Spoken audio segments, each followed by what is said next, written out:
I think you will be able to build your portfolio a lot faster if you're not just looking in your backyard for an investment. You can pull the trigger a lot faster, and you can also A/B test markets and see what's working, what's growing, versus what may be stagnant for a year or two. Welcome to Multifamily Insights. I'm your host, John Casman, and I want to thank you for joining us for another great episode. If you are enjoying this show and getting some great value for your investing goals, let us hear about it with some honest feedback and a rating and review. Listen, if this is your first time listening, be sure to hit that follow or subscribe button so you don't miss an episode. We've got a great show today. We're going to be talking to Dana Dunford. Hey, before we jump into today's show, I want to tell you about a transformational event that's taking place in April. It's called the Real Estate Wealth Builders Conference, and it's being hosted by my buddy, Dustin Heiner. Now, I had the pleasure of attending this event last year, and I got a chance to network with some amazing speakers. In fact, there's going to be 40 plus speakers at this year's event, including yours truly. So listen, if you want to join us and transform your life, go to rubcon.com and get your ticket today. You can use my name, John, as your promo code and save 10%. Now, this event is for both seasoned investors and new investors, so all who are serious about taking their investing to the next level are welcome. Again, just go to rubcon.com and use my promo code John to save 10% on your ticket today. And I'll see you there in St. Louis. Dana Dunford is the CEO of Hemlane, a venture-backed property management platform with over 28,000 rentals and $1 billion in payments processed. And she's a strong advocate of purchasing properties anywhere, as the best investments are not typically in your backyard. She supports real estate investors in getting up the most intelligent process to manage rentals from a distance while connecting them with local licensed professionals. Let's welcome to the show, Dana Dunford. Thanks, John, so much for having me today. Absolutely, Dana. It's great to have you on. I went over your bio at a very, very high level. Why don't you take 2 minutes and fill in some of those gaps? Yeah. So, like probably many of you on this show, I wasn't raised like born into a real estate family. I just am curious and wondering, how do people build wealth? How do they get passive income? And what should I be doing and looking at from the perspective of investing? And real estate came up time and time again. You'll hear it obviously in newspapers, read about folks like Warren Buffett, all the way to just looking at yourself and what makes sense. And what I love about it is it's obviously a tangible physical asset. And so then kind of my journey into real estate was first I was at Apple. And this was, I'm dating myself, but like 20 years ago. Okay. And I was at Apple. I was working with new product introductions on like finance, market analysis, corporate FP&A stuff. And at that time, my older sister got married to someone who was in real estate. And so that got me very interested of like, well, what do you do in real estate? And I learned about how you could start building up your wealth through it. The interesting thing was that he was not investing locally. He was investing out of state. And so at that point, it was 2008, market had crashed, and you could actually invest in, like, I'm in San Francisco. You could make the numbers work. But still at the same time, I got really interested in investing outside of California and outside of where I lived. And then through a couple of series of transitions, ended up at Nest. And Nest is the home technology company. So at that point, we had just acquired a company called Dropcam. And Dropcam is the Nest cameras that's now the Google cameras. And I was thinking about it like, hey, it's so easy to check my primary residence and who's outside, what's going on. If I'm on holiday, I feel like I know everything going on. A package was just dropped off at my front door. But I didn't feel like with our remote investments, I didn't feel like I had that visibility. Obviously, tenants do not want cameras in their home or anything like that. But I still felt like, hey, the future is tech-enabled services and the ability to remotely manage your properties from anywhere. And so when I looked online, I said there's two different ways to manage your properties. One is do it yourself, which means you have to be local, or the other is hire a traditional property manager. And very similar to me and talking to other real estate investors, I found, hey, the Johns of the world want to go and invest somewhere else. Maybe it's in Texas one year, maybe it's in Arizona the next year. The best investments aren't always in your backyard, but then how do you spend 10 years building up your operations team? And how do you do it from Cincinnati or from San Francisco? And I couldn't find a solution that did that. And so I decided, you know what? I will take a dive into the deep end and go build it. And so that's how I got into property management.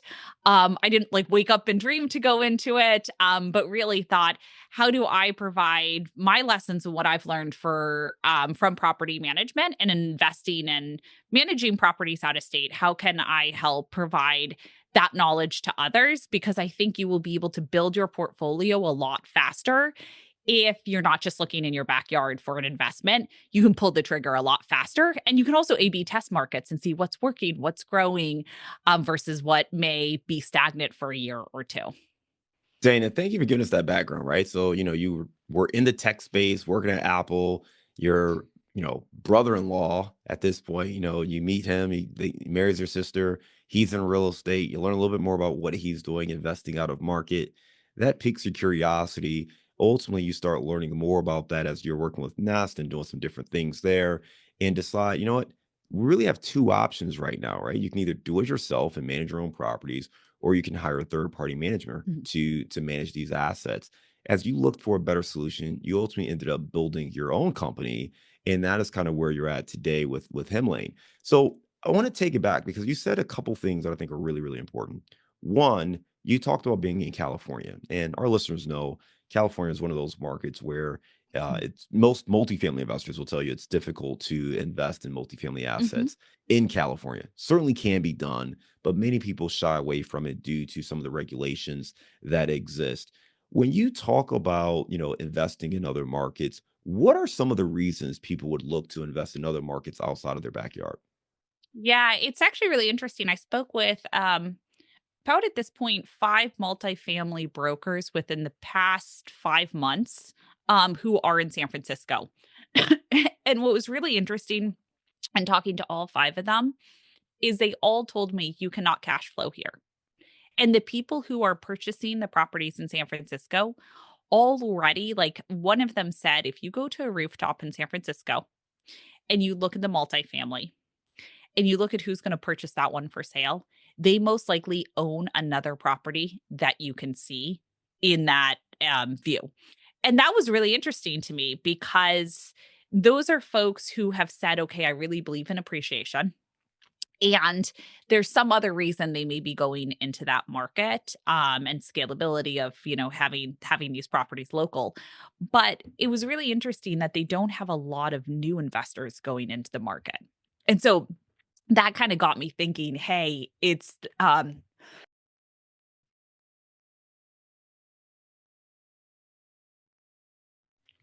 the cash flow part of it that really drives people out of California. And then I also think the other one is just net migration. I'm looking at where are renters moving to and how do we capitalize on the growth of that market versus a market where it's growing but potentially not growing as quickly. Yeah, I like that because you're getting to the market dynamics, right? One, talking about cash flow and cash flow opportunities in the market, and then market growth. And the reality is, when you're looking at your backyard, you may live Mm, there for whatever the reasons are, but it doesn't mean it's the best market to invest in. And there's a quote that I love, which is live where you want, invest where the numbers make sense. And that's what mm, we're getting at today. So as you take that mentality, you brought up a big challenge that every investor faces when you are looking to invest out of market. You have to figure out, are you going to try to manage this asset yourself or use a third party manager? Most people opt to use a third party manager just because they want that market knowledge, they want someone who is mm, there, but managing that person can be challenging. mm, Sometimes there's not enough profit to pay someone to really pay attention to that asset, whether it be a smaller property or a larger multifamily mm. property. So that is certainly a dynamic when it comes to managing these properties. Can you talk a little bit more about some of the challenges you faced as you were kind of going into this space yourself with managing that third party manager who, was again maybe hundreds, if not thousands of miles away. Yeah, it's actually really interesting. Property management is the second lowest rated industry on Angie, second to home warranty. And I actually don't think it's a property manager's fault. I think they have a very low margin business and it's really challenging to do. There's 137,000 property managers out there with an average of 3 employees. And they're trying to do everything themselves, pick up the repair calls, answer legal questions, which we didn't even get to talk about with California, but tenant landlord law is a whole nother beast. And then on top of that, they also have, accounting that they need to be able to manage. They have to be a good salesperson. There's just a lot that goes into operating rental properties. And so I think they're at a disadvantage in traditional property management because they're trying to do it all with an average of 3 employees at these shops. And so by virtue of that, they're not able to do it as well. And so I truly believe the best traditional property managers are using scale in order to provide subject matter experts that are able to your point, John, operate these properties really effectively. And let me give you some examples. For us, we have a team of for those 28,000 rentals that we're helping operate the day to day. We have specific dedicated repair coordinators. These coordinators, their only job is to troubleshoot repair requests, really understand what's going on, understand the price of every single repair, push back because they know, what pricing makes sense, dispatch the service professional, be on the call when the service professional's there and close out the request once they've confirmed that it's been complete. And so by having and you have a dedicated repair coordinator. But by having a model like that, you suddenly have a subject matter expert who suddenly can take a process that was traditionally done by 137,000 different brokerage shops and consolidate it together into a subject matter expert who may themselves have been a general contractor back in the day and able to do that much better and more efficiently. You have the same thing with a mediator. I've seen property managers who they're not good with dealing with tenant conflict, but that's what a mediator is licensed to do, is to deal with conflict. And so what we've found is that there's certain things you can do remotely and certain things you can do on site. And it's a very delicate balance. And so if you can get that right with your property management operations, you will win. You know, I love the way you use different words there, and I'm sure that's intentional, but you talked about a repair coordinator and you talked about a mediator. I did not hear you talk about a maintenance tech or a property manager or a leasing agent.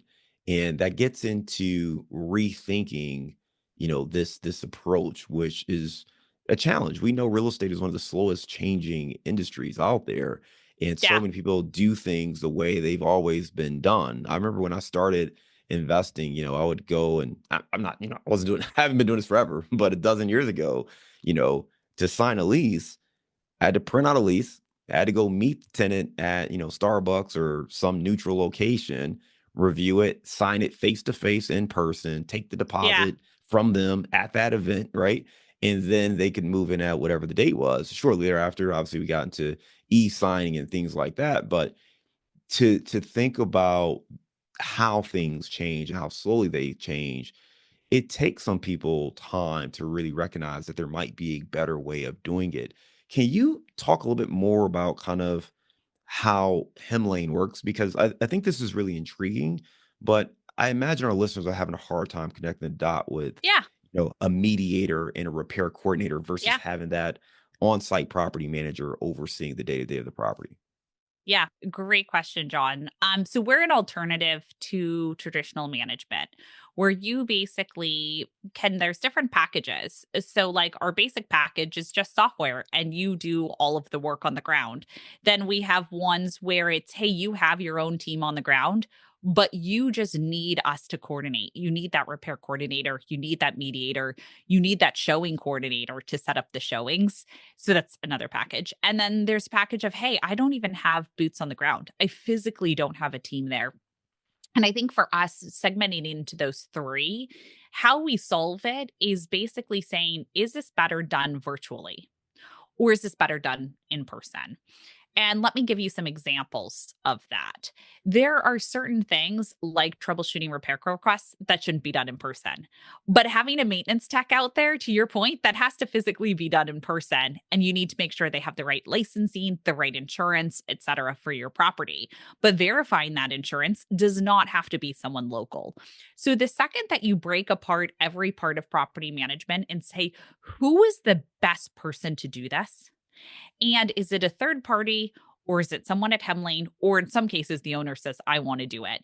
Then suddenly you can provide a solution that's 100% transparent because the owner can just look on the platform. Who is this assigned to? Where is it in progress? And, what are the next steps? What should I expect as next steps? Once you have that designed, it suddenly becomes transparent where you, John, can say, I can leave Cincinnati for the holiday and I can go on vacation. And no matter where I am, if I'm in the Bahamas, I can just check my phone and see everything going on with my rental property. And there's that, hey, we're sending out the technician. They'll be on site at 9 a.m. tomorrow, or we're sending out the inspector to do the annual inspection. That's going to be at 10 a.m. tomorrow. You can see all of that, but being able to say, real estate should not be just a local game. It needs to be a combination of both local and virtual, where it's someone who is a subject matter expert at what they do, is really important. Now, where I kind of give a caveat is I've seen a lot of real estate investors do it incorrectly. They will go on Upwork, they will hire some virtual coordinator. This virtual assistant is not trained in fair housing. They do not know property management and they do not have the right systems in place to know and move things forward. And so I'm a huge data person. I have a master's in applied mathematics. Looking at the numbers and triggering and saying, hey, this request has not been assigned out within 24 hours, but it's maybe a P2. P2s should always be assigned within 24 hours. What's going on? Let's go ahead and push into it. By being able to look at the metrics and the data behind it, you can actually run a much tighter shop in your property management. And then by virtue of running a much tighter shop in your property management, your tenants are happy. You have higher retention. Tenants aren't upset when like lease renewals come out because they know this is a really professional shop. And so suddenly you can start running things a lot more efficiently than what has traditionally been done, where the software company, the property manager, and kind of this virtual assistant are all kind of trying to work together in the same platform, but it wasn't designed for that. And what's interesting, John, is the best property managers will actually use a platform like Hemlane because what they'll say is, you just need me, the one guy on the ground, and I've got an entire staff to help with everything else 24/7. But it's not three people who are overworked, underpaid within one region trying to make it all work. Yeah, I think this is really interesting, right? Because as you alluded to, the challenge for most people is you hire your staff, right? Your leasing agent, Hmm. your maintenance tech, your property manager. So you've got these people, but there's, there are ebbs and flows to the work. There's certainly skill sets that they may have. There's just time management. There's so much that goes into it versus having that kind of back end support where you can take a look and make sure that those requests are being followed up upon and everything is moving swimmingly, and you also have just more resources. Can you share a little bit more about some of those benefits? Because what I'm hearing you say, if I'm understanding correctly, is there's different kind of packages, if you will, right? If you just Yeah. need the software solution, if you need on-site help, if you want to be the manager but want some help with, the accounting and some of the Hmm. management back end stuff, that's available. But for our listeners who are trying to figure out how to manage their assets and trying to just think through what this could look like, just share a little bit more about maybe a case study or an example of one of the clients that you work with and kind of how they come to you, what they come to you for, and how you're able to help solve some of those challenges. Yeah, great question. And always like with these case studies, there's two components of it. One is revenue, one is expenses, and the bottom line is profit, right? And so we want to balance both of those and like be a win for you on both. So one case study is some investors. We have an investment company in Seattle, Washington. They actually invest not in their backyard; they invest in Spokane. So it's a bit farther of a drive for them to get to. They can actually get there to do certain things, to go check on the properties, drive, over, but they're not going to be doing that for showings, etc. First, let's start with the revenue side. The biggest thing that impacts revenue is making sure you're priced correctly for renewals so the tenants don't move out, especially if they're good tenants. But you're not too high that they move out, but you're not too low where you're not setting an expectation that the tenant is not going to get an increase. So us optimizing that process and workflow for them was huge because they weren't getting the price right. And too often they were struggling at the end to say, oh, shoot, please no stay. I'll actually not increase it by as much. What we actually did was reach out to the tenants first to be like, hey, are you looking to renew? Because we already have from what the tenant is saying, we already have some indication. Like if they say, I'm not quite sure, we might be moving, we may not. That actually helps give you some data of like how likely is this person going to be and how competitive does that rate need to be. So that's the first one. The second one was on turnover. This was one where I actually personally pushed back. I didn't realize self-guided tours, what an incredible solution it is, in part because I was worried about squatters and everything that you heard online. But I found that if you do it correctly, so in other words, you're doing an ID verification and scanning it against the tenant's face, and you pre qualify the tenants, you will actually place a tenant 7 days faster than if you're doing in person tours. And so we found that, hey, tenants on average, I think it's 48% of tenants want to schedule a showing within the next 24 hours. I think remote work has really helped with that you can be like, great, yeah, let me just like drop on over tomorrow during lunch. But we found that if we can do self-guided tours and offer them 7 days of the week, then we can get a tenant in immediately versus, oh, the agent's going to show the property on Saturday at 9 a.m. and it's too late. They've already had a Hemlane tour at, on Wednesday. They've already filled out our application. They've already been approved. So for us, it was that really quick turnaround for them. And we implemented self-guided tours for them. And so that also helped reduce those days on market and get a tenant in faster at the price that they want. So that was the second one we did, and that was really on the revenue generation side. On the expense side, we were able to cut their property management costs by over 30%. And then on top of that, we were able to help with maintenance with troubleshooting. So 7% of requests are resolved without us having to dispatch a service professional.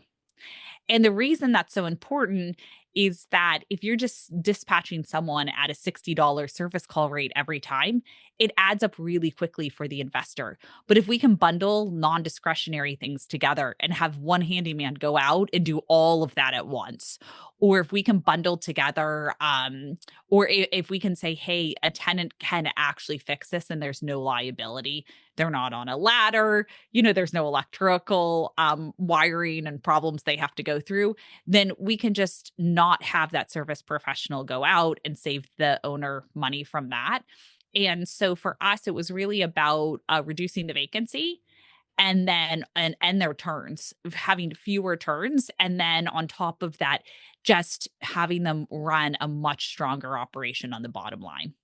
Yeah, I love that. You gave some really specific things, and I appreciate the details, right? And the numbers you gave, where you talked about one, just understanding leasing, right? I mean, you think about it from a rental standpoint, your income comes from leasing and renewals. So for those renewals, reaching out a week before or reaching out before you actually make the offer, that was one of the strategies you used to say, hey, how likely is it that this person is looking to move? Mhm. How competitive do we need to be on our offer here? That gives you kind of a leg up getting that data point. You also talked about when it comes to new leases, 48% of tenants want to tour within 24 hours. So when they're reaching out to you, let them know you're doing showings on Saturday is it's not efficient enough. You want to be able to let them do these self-guided tours, and by implementing that, you were able to drive more leasing. You're able to cut some of the expenses by 30%.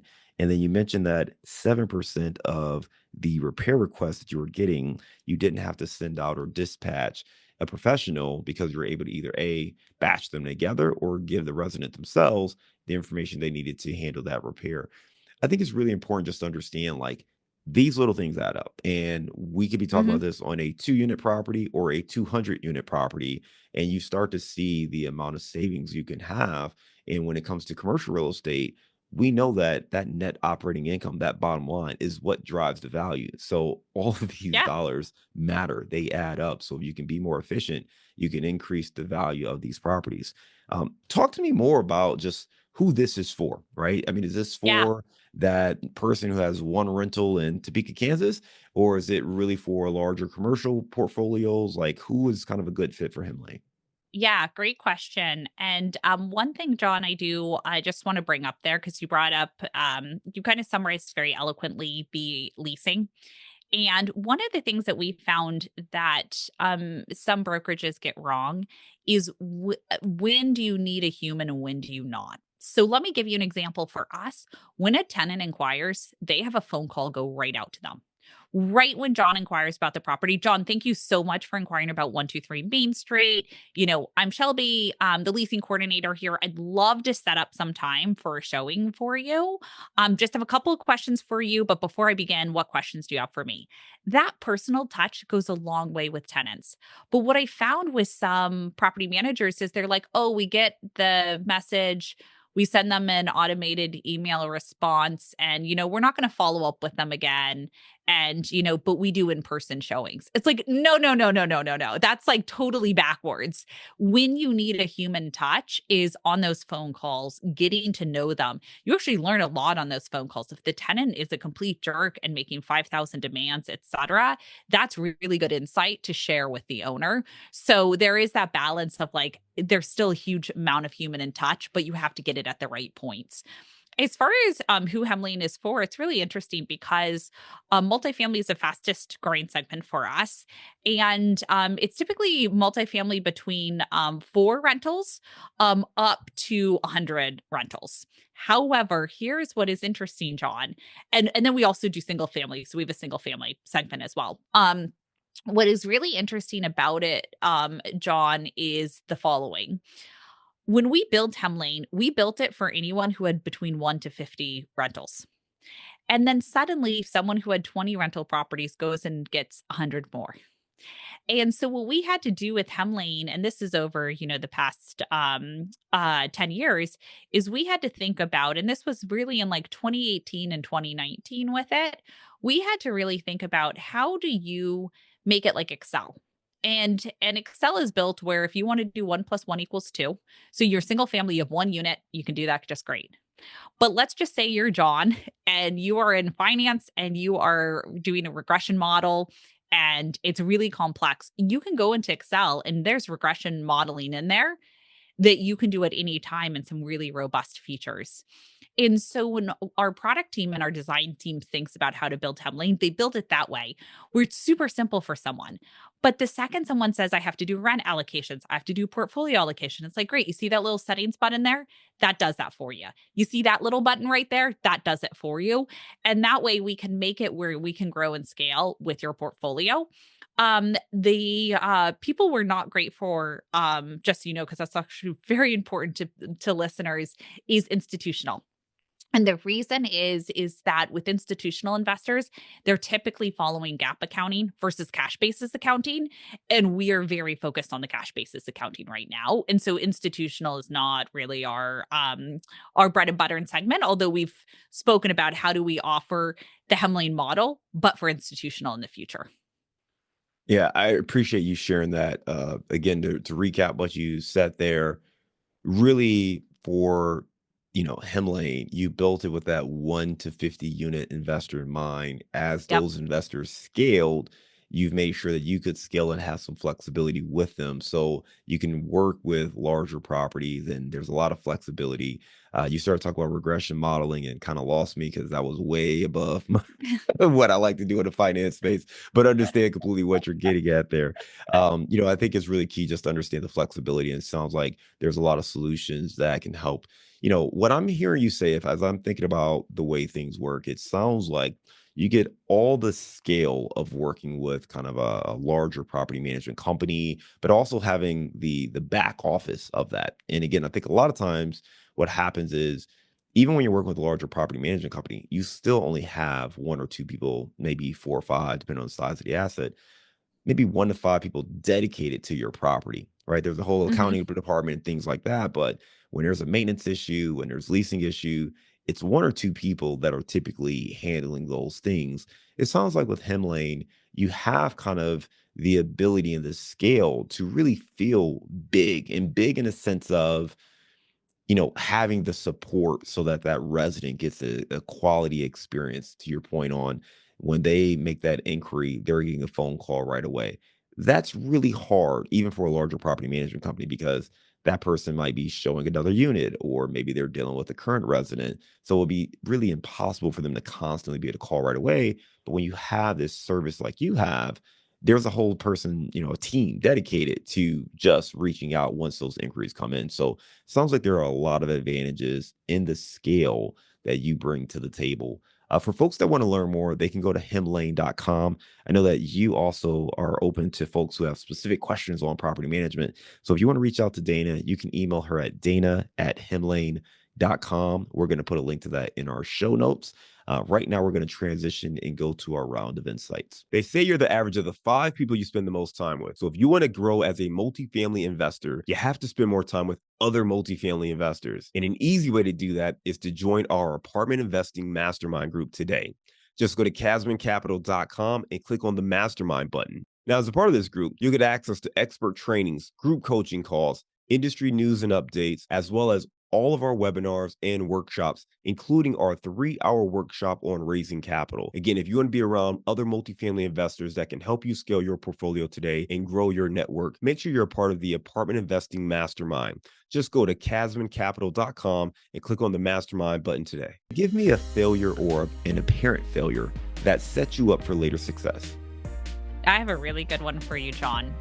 Right. This was back in 2015, and we were sort of in the stealth mode with Hemlane.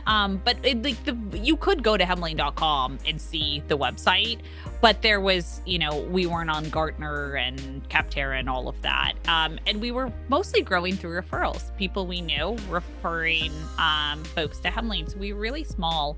And so my co-founder called me, and this was at like 7 p.m. on a Friday night, and said, we're either going viral or we got hacked. And there was over $200,000 of rent payments through our system. And so I canceled my dinner and was like, okay, we need to look into this. And fortunately, it did happen on a Friday because everyone knows ACH is only on business days. And so we blocked it so that these fraudulent payments didn't go through the system. And we're able to block it, not allow the deposits to go through, and then worked with our payment processor, Stripe, to say, hey, this is all fraud, report it, send it back to whoever bank accounts got hacked. And they didn't get hacked from our system. Someone had stolen their identity elsewhere, signed up to Hemlane, created a Hemlane account for landlords, created the tenant account using a different IP address, and then tried to wire the money from identities they stole elsewhere. So kind of like what someone would do with PayPal or Venmo. And that really got us started on creating one of the best fraud detection processes. So you don't know it, John, when you're going through Hemlane, but we on the back end are verifying you and everything. Like, you would not believe how much we do. And we have to do it because most of our customers are hidden behind LLCs. And so they don't want that veil pierced of knowing who they are, et cetera. And so we will go through an entire fraud detection process. And so within the past 2 years, we've never had any fraud on it. Everything we've been able to stop, say this is stolen bank account, block this account, et cetera. And I think that made us a much stronger company. So we were able to grow and scale, and know that our scale was actually due to real humans that were the real owners or property managers, operators behind the property were working with us. Now, I appreciate you sharing that also because fraud has become such a big issue, especially when it comes to leasing in real estate. So the fact that you have this fraud detection system built in and haven't had any issues over the last couple of years, I think that's really comforting to hear for our listeners.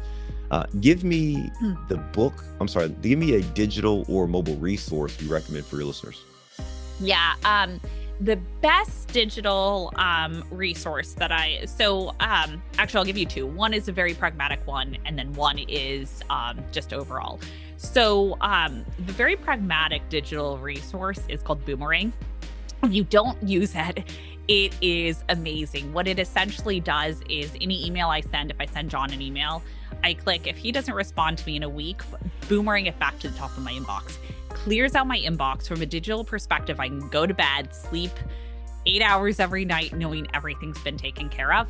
And then the other digital resource I'd say is podcasts and Audible. I'm a huge reader. I listen to a lot of audiobooks as well. And so just continuously self-learning, and would recommend that to all listeners.